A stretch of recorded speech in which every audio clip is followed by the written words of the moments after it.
Design choices are very important as we use the St. John's Water Management District WaterWise plant database to choose our plants that match our soil type, sun or shade, and water conditions.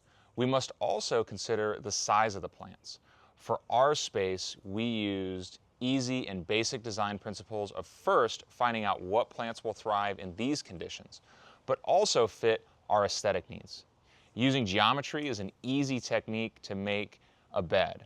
For example, if your house has circles or triangles, find ways to repeat that in the landscape.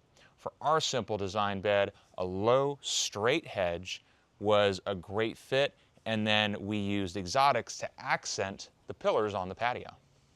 So this is a really good example of right plant, right place, and I'll explain why. I know this croton looks really bad. However, we actually just went through that cold front where we had temps here below 32 degrees.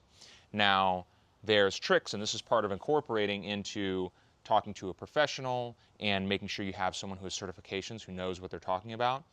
But when you have your house, it actually will hold some heat.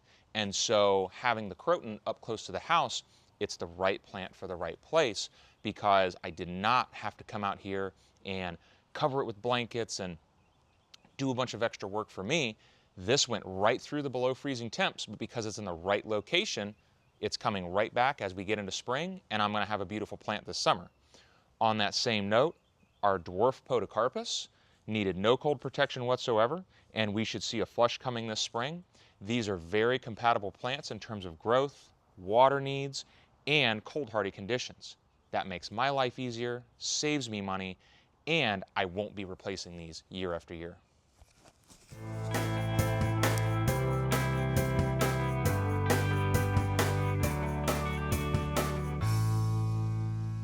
So as we get to this end of the landscape, we talked about how the croton and the dwarf podocarpus were the right choice because they're in full shade on that end of the veranda. However, on this end, this is the west corner, and this is going to get a lot of sun. So you'll notice right here, we transitioned our simple bed into some Florida natives, which I have a muhly grass and a native blue porterweed.